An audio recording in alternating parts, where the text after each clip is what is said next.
बच्चों, क्या कर रहे हैं? कल का कुछ देखा, ध्यान दिया? कोशिश करते रहिए, आपको जरूर मिलेगा और कुछ समझ भी आएगा जब उसको आप पढ़ेंगे तो, है ना?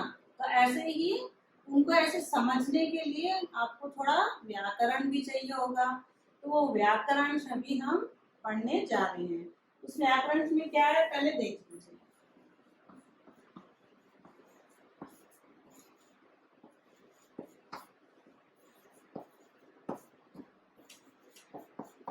इसका कुछ समझ में आ रहा है आपको? मोहन कहा पढ़ है, ऐसा कुछ समझ में आ रहा है? एक और बात पे देख लीजिए।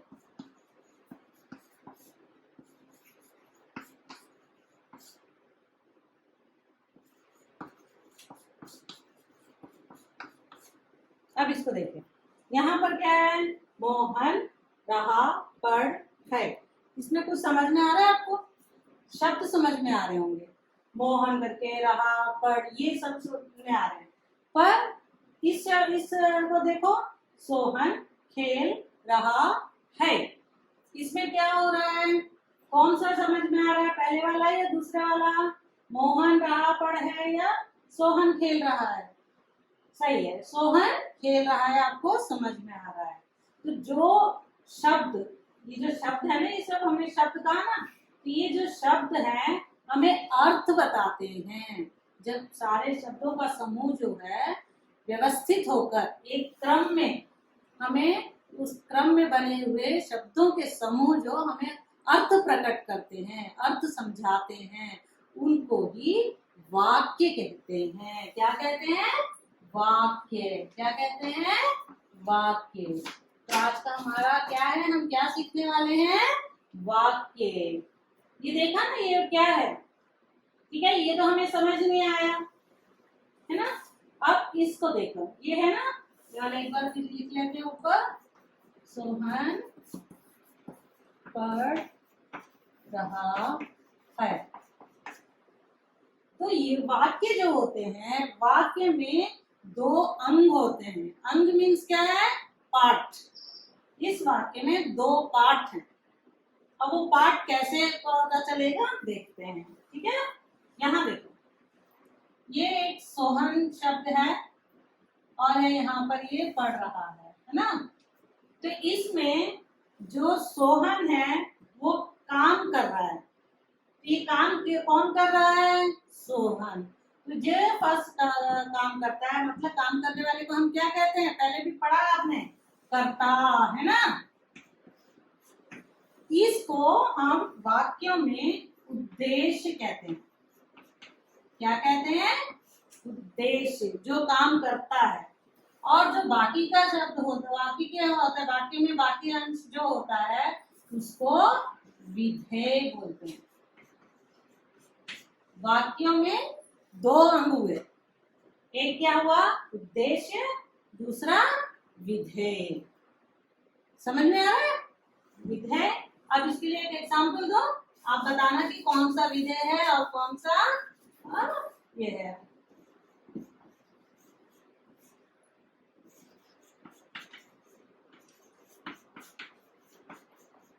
इसमें कौन सा है बताओ?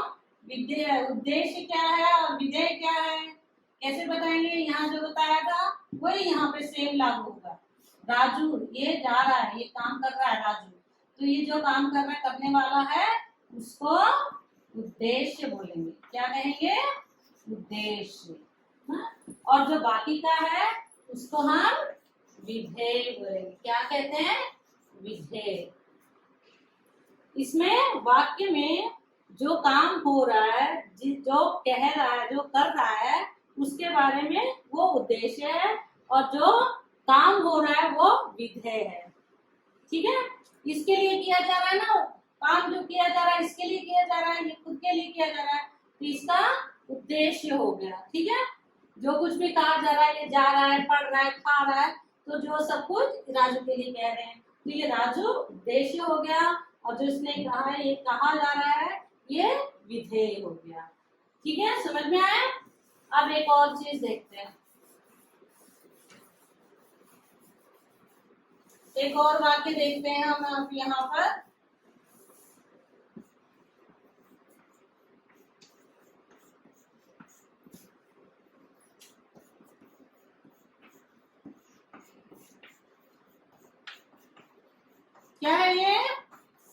वीर राम ने रावण को मारा। अब इसको पहले ऐसे देख लो, राम ने रावण को मारा। अब बताओ इसमें उद्देश्य क्या हुआ? ये हुआ है ना, और ये क्या हुआ? विधेय। ठीक है ना, तो यहाँ पर हमने इसके आगे वीर लगा दिया। ऐसे लगाए हुए शब्द आपने पहले ही पढ़े हैं। जब संज्ञा के बारे में बताया जाता है, विशेषता बताई जाती है, तो क्या कहते हैं इसको? विशेषण। क्या कहते हैं? विशेषण। जब ये उद्देश्य के सामने लग गया तो यहाँ इसको क्या कहेंगे कि उद्देश्य का विस्तार हो गया। मतलब एक वाक्य सिर्फ 2 शब्दों से ही बनता है ना, और भी उसमें कुछ कहा जाता है, तो ऐसे एक्सटेंड होने को क्या कहा? विस्तार, है ना। तो यहाँ पे राम के बारे में हमने विशेषण बताया, तो राम का जो उद्देश्य है उसका विस्तार, ये विशेषण हो गया। तो अब यहाँ पे उद्देश्य क्या हो गया? वीर राम ने, है ना, रावण को मारा। ठीक है, आया ना। ऐसे एक और शब्द, एक और वाक्य लीजिए, दशरथ पुत्र राम ने रावण को मारा। यहाँ पे हमने क्या कहा था? वीर कहा ना, यहाँ पे हम दशरथ पुत्र लिख रहे हैं। राम ने रावण को मारा। क्या हुआ यहाँ पर? यहाँ पर हमने वीरता के बारे में बताई राम के, और यहाँ किसका पुत्र बता रहे हैं? दशरथ का पुत्र है ये।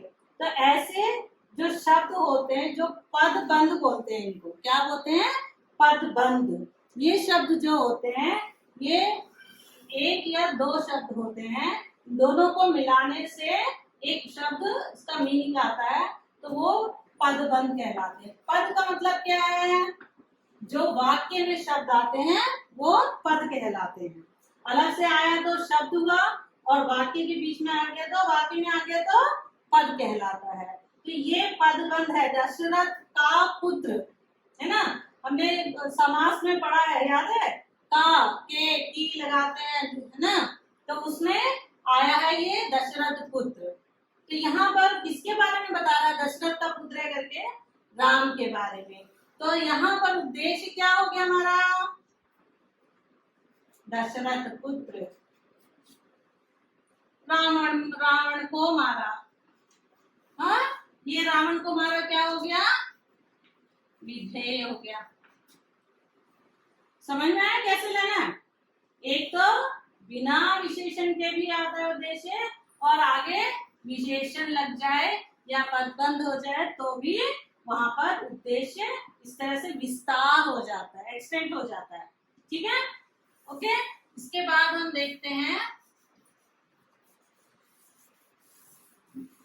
इसके बाद आता है विधेय। अभी हमने क्या पढ़ा? विस्तार। किसका विस्तार पढ़ा हमने अभी? उद्देश्य विस्तार। क्या पढ़ा था? उद्देश्य विस्तार। तो क्या होता है? विशेषण प्लस कर्ता, विशेषण प्लस कर्ता, उसके बाद का जो वाक्य होता है, ये लाने पर हो गया उद्देश्य विस्तार। दोनों मिलके उद्देश्य विस्तार। ऐसे ही पदबंध के बारे में बताया था, दशरथ पुत्र, है ना, दशरथ पुत्र के साथ भी कर्ता आया ना, राम आया था, तो वो सब भी मिला के हो गया उद्देश्य विस्तार। अब हमारे पास क्या बचा है वाक्य में? पहला वाक्य, जो वाक्य का पहला अंग था, पहला पार्ट था, हमने उसको पढ़ा, है ना। अब देखो विधेय का, अब हम विधेय विस्तार के बारे में पढ़ेंगे। पहला हमने क्या पढ़ा था? उद्देश्य विस्तार के बाद अब विधेय विस्तार के आगे पढ़ेंगे। देखो वाक्य, बालक मनोरंजन कहानी पढ़ रहा है ना। इस वाक्य में क्या हुआ, क्या बताया है, क्या पढ़ रहा है, मनोरंजन, कहानी, है ना। तो इसमें इस वाक्य में मनोरंजन क्या हुआ, किसका विशेषण हो गया, मनोरंजन कहानी, कहानी के बारे में बता रहे हैं। तो ये यहाँ पर हो गया बालक, हो गया उद्देश्य, और ये जो बाद में आया मनोरंजन कहानी, यहाँ पर भी विशेषण आ गया ना, तो ये आ गया विधेय। तो यहाँ पर विधेय के साथ क्या हुआ, ये एक्सटेंड हुआ, पढ़ रहा है विधेय हुआ, और ये जो एक्स्ट्रा आया है इसको विशेषण के रूप में जो आया है उससे क्या हो गया, विधेय विस्तार। क्या हुआ, विधेय विस्तार। ठीक है, एक और शब्द ले लो, एक और वाक्य, बालक धीरे धीरे पढ़ रहा है। यहाँ पर आपको पता है, आपने विशेषण पढ़े हैं, याद है ना, कि संज्ञा या सर्वनाम की विशेषता बताने वाले शब्द को विशेषण कहते हैं। और क्रिया, अगर क्रिया के बारे में बताया जा रहा है तो क्या कहेंगे, क्रिया विशेषण। संज्ञा के बारे में बताएंगे तो विशेषण, और क्रिया के बारे में बताएंगे तो क्रिया विशेषण। यहाँ पर देखो बालक क्या हुआ, उद्देश्य पढ़ा ना हमने, और उसके बाद ये जो था ये क्या है, क्रिया विशेषण। क्यों क्रिया विशेषण है ये, क्योंकि पढ़ रहा है, कैसे पढ़ रहा है, धीरे धीरे पढ़ रहा है, इसलिए ये क्रिया विशेषण शब्द है। और ये जो है विधेय। तो अब यहाँ पर कैसे पढ़ रहा है ये बताया गया है, इसके बारे में बताया गया है, धीरे धीरे पढ़ रहा है। तो क्रिया के विषय में बताया गया है, तो ये दोनों शब्द मिलकर क्या हो गया, विधेय विस्तार। समझ में आया, बालक धीरे धीरे पढ़ रहा है, कैसे पढ़ रहा है, धीरे धीरे, मतलब पढ़ाई के बारे में बात हो रही है, तो विधेय के बारे में बात की जा रही है यहाँ पर। तो विधेय के लिए आया क्रिया विशेषण, तो क्रिया विशेषण को मिलाकर क्या हुआ, विधेय विस्तार। समझ में आया इतना, ठीक है। आगे पहला क्या था, हमने क्या पढ़ा था, वाक्य क्या था, सुव्यवस्थित शब्द समूह को हम वाक्य कहते हैं, है ना। जो वाक्य हमने शब्द समूह जो अर्थ देता है, वाक्य का जो अर्थ देता है उसे हम क्या कहते हैं, वाक्य कहते हैं। देखो यहाँ पर एक बार देखो, जिस व्यवस्थित शब्द समूह से आशय प्रकट होता है, आशय मीन्स मीनिंग, जो हमें समझ में आता है उसे वाक्य कहते हैं। ठीक है, गंगा पवित्र नदी है, अगर हम नदी यहाँ लगा दें, नदी गंगा है पवित्र, इस तरह से आगे पीछे कर देंगे तो क्या होगा, समझ में नहीं आएगा क्या कहा है। अभी हम गंगा नदी के बारे में बात कर रहे हैं कि वो पवित्र है, तो ये हमें इस वाक्य से समझ में आता है। ठीक है, उसके बाद आता है वाक्य के अंग, पार्ट। एक वाक्य में कितने अंग बोले थे हमने, उसके कितने पार्ट थे, 2 पार्ट थे। एक था उद्देश्य, उद्देश्य का मतलब क्या है, इंग्लिश में क्या कहते हैं, सब्जेक्ट, है ना, जो काम करता है। वाक्य में जिसके विषय में कुछ कहा जाए, हम जो बात कर रहे हैं कि ये पढ़ रहा है, लिख रहा है, किसके बारे में बात कर रहे हैं, सब्जेक्ट के बारे में ना, कर्ता के बारे में। तो वो चीज, उसे जो करता है, जो काम कर रहा है, जिसके बारे में बात की जा रही है उसे उद्देश्य कहते हैं। ठीक है, उसके बाद आता है विधेय, प्रेडिकेट। वाक्य में उद्देश्य के विषय में जो कुछ कहा जाए उसे विधेय कहते हैं। अब हम वाक्य में हमने कहा कि सोहन पढ़ रहा है ना, तो सोहन जो है ये पढ़ रहा है, सोहन के बारे में, ये सोहन क्या हुआ, उद्देश्य हो गया। अब जो वो काम कर रहा है वो पढ़ रहा है, तो वो क्या हो गया, विधेय। ऐसे ही वीर सैनिकों ने शत्रुओं को ललकारा, उन्हें चैलेंज दिया, ललकारा मीन्स चैलेंज करना। वीर सैनिकों ने क्या हो गया, उद्देश्य, और विधेय क्या हो गया, शत्रुओं को ललकारा। ठीक है, इस तरह नीचे देखो, उद्देश्य का विस्तार कैसे करते हैं, कर्ता के साथ विशेषण शब्द जुड़कर उद्देश्य का विस्तार प्रदान करता है। एक्सटेंड होता है वर्ड सेंटेंस, है ना। तो उसमें दो स्थितियां होती हैं, कैसी होती है, दो तरीके से बताया था ना मैंने, विशेषण प्लस कर्ता। और उसमें एग्जाम्पल क्या दिया था, वीर राम ने रावण को मार गिराया या मारा। तो क्या हुआ, राम जो है क्या बताया था हमने, उद्देश्य सब्जेक्ट है ना, तो उसके बारे में विशेषण आ गया वीर, तो ये दोनों मिलकर क्या हो गया, क्या हुआ, उद्देश्य का विस्तार हो गया यहाँ पे। मतलब उद्देश्य जो राम था उसका एक्सटेंड करके हमने उसके आगे विशेषण लगा के उसको एक्सटेंड किया, वीर राम ने। तो यहाँ पर ये क्या हो गया, ये हो गया उद्देश्य, वीर राम ने। ठीक है, ऐसे ही दूसरा है विशेषण पदबंध। पदबंध क्या बताया था, जो पद कब आता है, वाक्य में जब शब्द आते हैं उसको पद कहते हैं। अलग अलग हम बोले हैं तो शब्द होते हैं, जब वाक्य में आ जाते हैं तो पद होते हैं। एक तरीके से एक व्यवस्थित रूप से होने पर वो शब्द जैसे समास में हमें आता है उस तरह के वो शब्दों को हम पदबंध कहते हैं। यहाँ पर पदबंध क्या है, दशरथ पुत्र, कौन है, दशरथ का पुत्र। ठीक है, दशरथ पुत्र जो है वो हमने राम के आगे लगा दिया। तो अब राम, दशरथ पुत्र राम ने, ये कौन हो गया, काम करने वाला व्यक्ति यही हो गया ना, और जिसके बारे में हम बता रहे हैं वो यही है, तो ये हो गया उद्देश्य का विस्तार। ठीक है, ऐसे ही अब हमारा क्या बचा, इसमें हमने उद्देश्य का विस्तार कर दिया है ना। अब विधेय के बारे में बात करते हैं।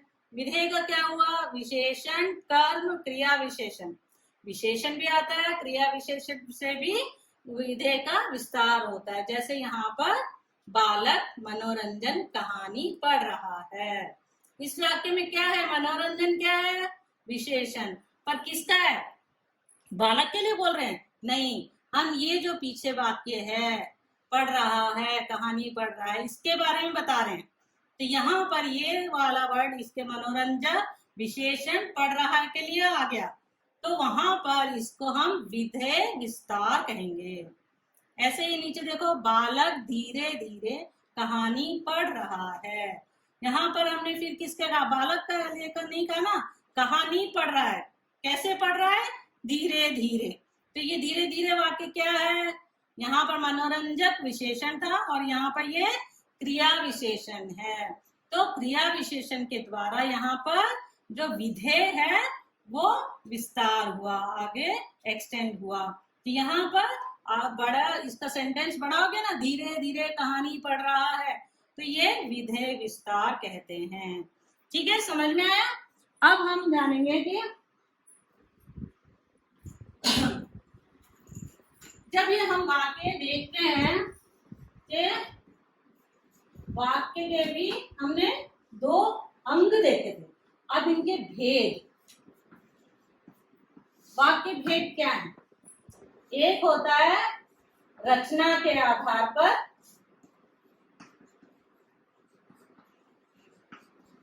और दूसरा होता है अर्थ के आधार पर।